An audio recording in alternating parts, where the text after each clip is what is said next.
April 9, 1865, 3:47 p.m. Appomattox Courthouse. The man who has just ended the bloodiest war in American history is alone in a military tent. Outside, 100,000 soldiers are shouting with joy. Celebration bonfires light up the Virginia sky. But Ulysses Grant isn't celebrating. He's crying. In 4 years of war, Grant won every decisive battle. Vicksburg, Chattanooga, Cold Harbor, Petersburg, and now, the surrender of Lee. He should be the most celebrated hero in America. He should be drinking champagne with his generals. He should be smiling for the photographers. Instead, he's writing a letter he will never send. A letter asking for forgiveness. But forgiveness from whom? And why? The answer to that question reveals the darkest secret of America's greatest military career. What you are about to discover today will forever change how you see victory and its true price. Appomattox, 3:30 p.m. Grant walks to the McLean house where Lee is waiting for him to surrender. His officers are euphoric. General Sherman is smiling like a child at Christmas. General Sheridan is already planning the victory parade in Washington. But Grant looks like he's heading to a funeral. General, Sherman calls out, "This is the most glorious day of our lives. We won." Grant stops. Looks at Sherman. His eyes are red. "Won what, Sherman? Count the dead and tell me what we won." Sherman is confused. "We won the war, Grant. We saved the Union. We killed 620,000 Americans, Sherman. We turned boys into ghosts and mothers into widows. If that's victory, may God have mercy on our souls." Inside the McLean house, Grant meets Robert E. Lee. Lee is immaculate. A perfect uniform, a ceremonial sword, the posture of a Southern gentleman. He looks like a man going to a party. Grant is dirty. His uniform is stained with mud, his boots are worn, he has no sword. He looks like a soldier returning from battle. But when the two men look at each other, something passes between them. Something no one else in the room understands. Shared guilt. "General Lee," Grant whispers. "General Grant," Lee responds. They greet each other not as a victor and a vanquished, but as two men who carry the same terrible weight. The weight of being responsible for unprecedented carnage. Lee hands over his sword. Grant takes it and immediately hands it back. "Keep your sword, General. You and your men did your duty." Lee is surprised. "General Grant, I am your prisoner." "No," Grant shakes his head. "You are my brother. And all of us lost this war." Silence fills the room. The Union officers don't understand. They won. Why is Grant treating Lee as an equal? Grant continues, "Your men can keep their horses. They'll need them for the planting. And no one will be arrested for treason." Lee looks at him with something close to gratitude. "Why are you being so generous?" Grant hesitates. Then he whispers something only Lee can hear, "Because I've seen what victory truly costs. And no amount of generosity can pay that bill." To understand why Grant never celebrated, we need to go back in time. July 1863. Vicksburg. The victory that made Grant a national hero also planted the first seed of his curse. Vicksburg had been under siege for 47 days. Inside the city, civilians were eating rats. Children were fainting from hunger in the streets. Grant knew this, and he maintained the siege. July 4, 1863. The city surrenders. The newspapers celebrate. Lincoln promotes Grant. But that night, Grant isn't celebrating. He's walking through the streets of Vicksburg. What he sees haunts him to this day. Destroyed houses. Homeless families. A girl, maybe 6 years old, holding the body of a dead cat, her last meal. Grant kneels beside her. "What's your name, daughter?" "Sarah," she whispers. Her eyes are too big for her thin face. Grant takes the only food he has from his pocket, a hardtack biscuit. He gives it to her. "Is my daddy coming back?" she asks. Grant looks around. Corpses cover the streets. "I'm sure he will," he lies. That night, Grant writes in his diary, "I won Vicksburg." But what kind of man starves a child to win a war? June 1864. Cold Harbor, Virginia. Grant plans a frontal assault against Lee's trenches. His generals protest. "It's suicide. We have to break Lee's lines," Grant insists. A decisive attack. General Sherman argues, "They're entrenched. We'll lose thousands." War is about risks, Sherman. And this is a calculated risk. But it wasn't. June 3rd, 4:30 a.m. 60,000 Union soldiers attack. In 30 minutes, 7,000 are dead or wounded. 30 minutes. Grant watches everything from a nearby hill. He sees his men being massacred. He sees boys falling like mown wheat. And he doesn't stop the attack. For 12 hours, waves of blue-clad soldiers throw themselves against the gray trenches. And they die. At the end of the day, 12,000 Union casualties.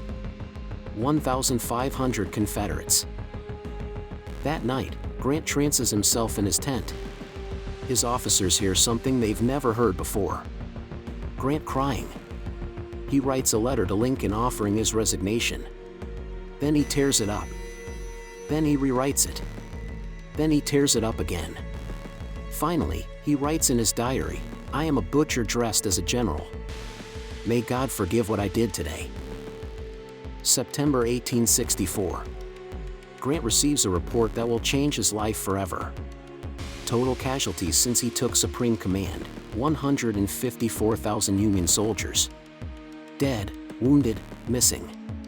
154,000, that's entire cities. That's generations of American families wiped out. Grant reads the report 3 times. Then he puts it in a special drawer.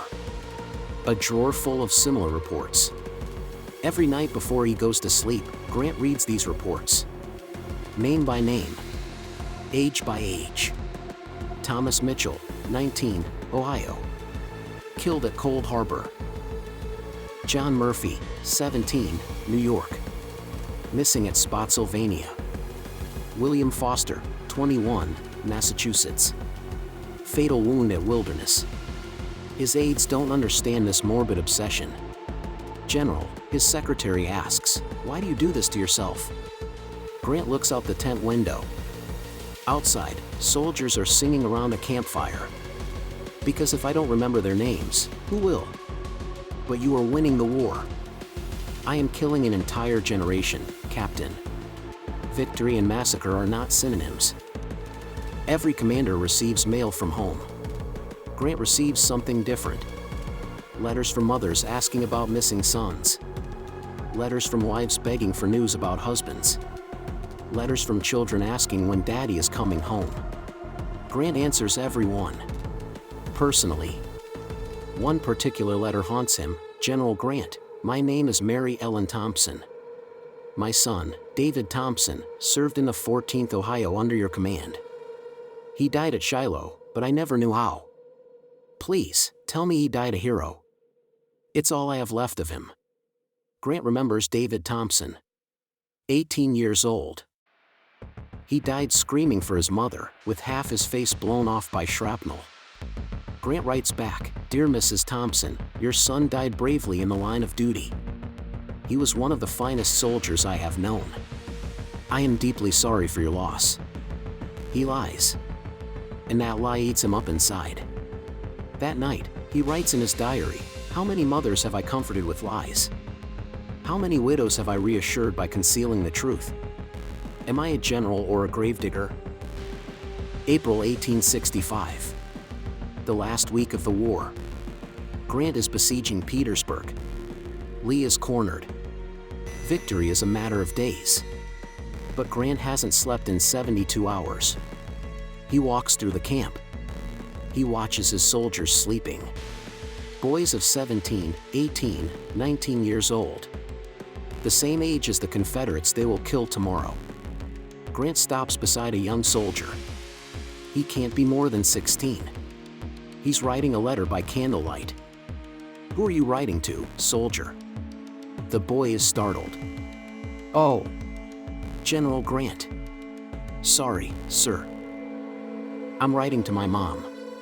"What are you telling her?" "That the war will be over soon. That I'm coming home. That she doesn't have to worry." Grant feels a lump in his throat. "What's your name?" "Johnny Morrison, sir. From Iowa." "How old are you, Johnny?" 16, sir. I lied to enlist. I wanted to serve my country." Grant looks at the boy. So young. So full of hope. "Finish your letter, Johnny. And stay close to your Sergeant Amania." Grant walks away. The next day, Johnny Morrison will die from a shot to the chest during the final assault on Petersburg. And Grant will carry one more name forever. April 5, 1865. City Point, Virginia. Lincoln visits Grant at headquarters.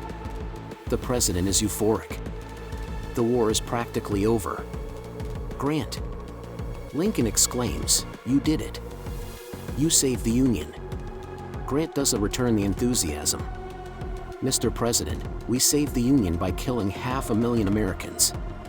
Lincoln notices the dark tone. "General, you look different." "Different how, sir?" "Older. More sad." Grant hesitates. Then he decides to be honest. "Mr. President, how many soldiers have you personally killed?" Lincoln is confused. "None, of course." "Why do you ask?" "I have killed hundreds of thousands. Not with my own hands, but with my orders.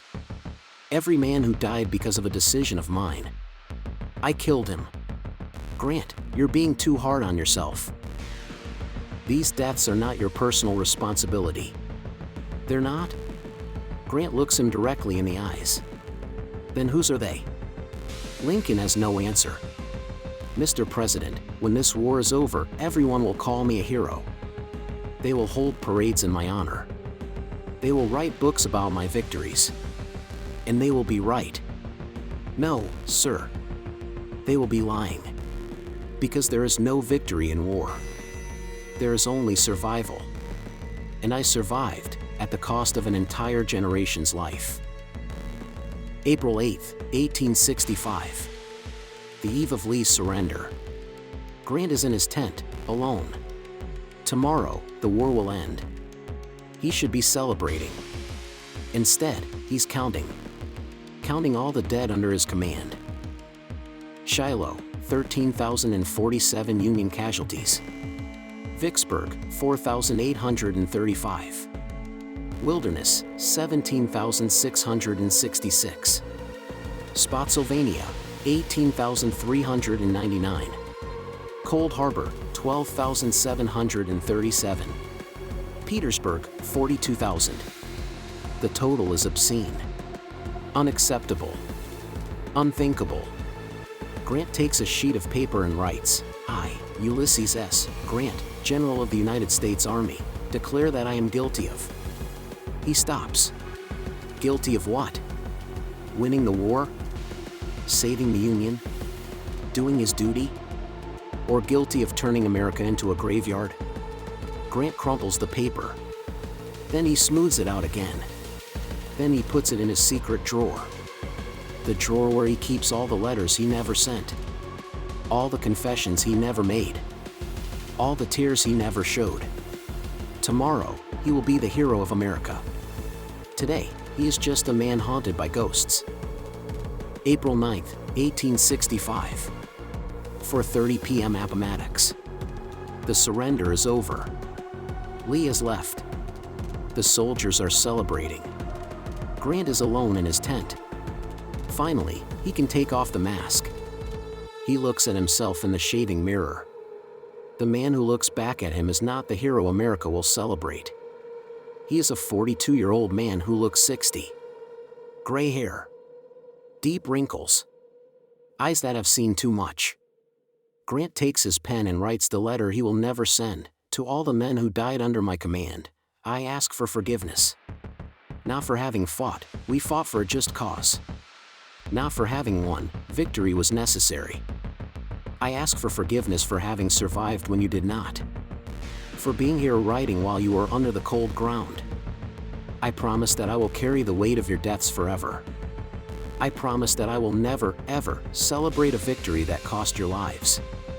I promise that when the world calls me a hero, I will remember that I am just a man who sent boys to their deaths.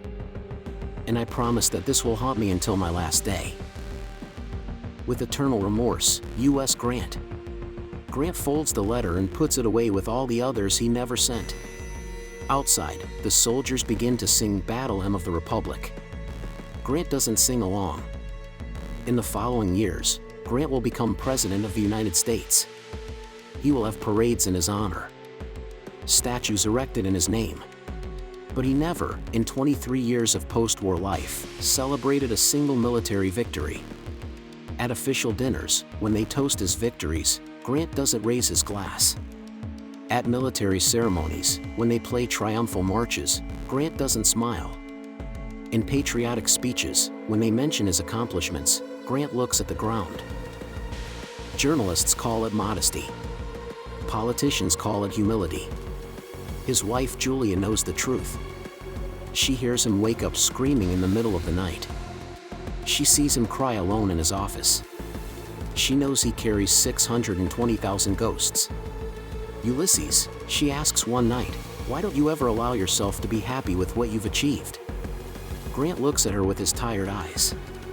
Julia, when you kill an entire generation to save your country, what kind of salvation is that? You saved the Union. You ended slavery. Yes. And it cost more American lives than all of our other wars in history combined. Tell me, is that worth celebrating? Grant died in 1885, at the age of 63. Throat cancer, likely caused by the cigars he smoked to calm his nerves. His last words were whispered to Julia, I just wanted them to know that I didn't forget a single name. At his funeral, 1.5 million people attended. Veterans from both sides of the war cried together. But Grant himself had left specific instructions: no military celebration, no cannon salute, no triumphant music. Just silence. The same silence he carried for 20 years after Appomattox. Because Grant understood something that most great men never do: true greatness is not about winning. It's about carrying the weight of victory with dignity. Today, leaders all over the world celebrate their victories. Politicians give triumphal speeches. CEOs celebrate record profits. Generals pose for photos on battlefields. They should all know Grant's story. Because Grant teaches us that true leadership is not about glory. It's about responsibility. It's not about taking credit. It's about accepting blame. It's not about celebrating what you gained. It's about mourning what it cost to gain it. Grant never celebrated his victories because he understood a terrible truth: in war, there are no winners. There are only survivors. And survivors carry the weight of those who did not survive. That is the true mark of greatness, being willing to carry that weight forever. The next time you win something important, a project, a competition, a promotion, pause for a moment before you celebrate. Ask yourself, what price was paid for this victory? Who was left behind? What sacrifices made my success possible? Grant teaches us that true leaders don't celebrate alone. They honor those who made victory possible. And sometimes, the deepest honor is silence. The same silence Grant kept for 20 years. The silence of one who understands that some victories are too heavy to celebrate, but too essential to mourn. Next week, we'll discover why Abraham Lincoln never slept in the same bed 2 nights in a row, and how that strange habit saved his life 3 times.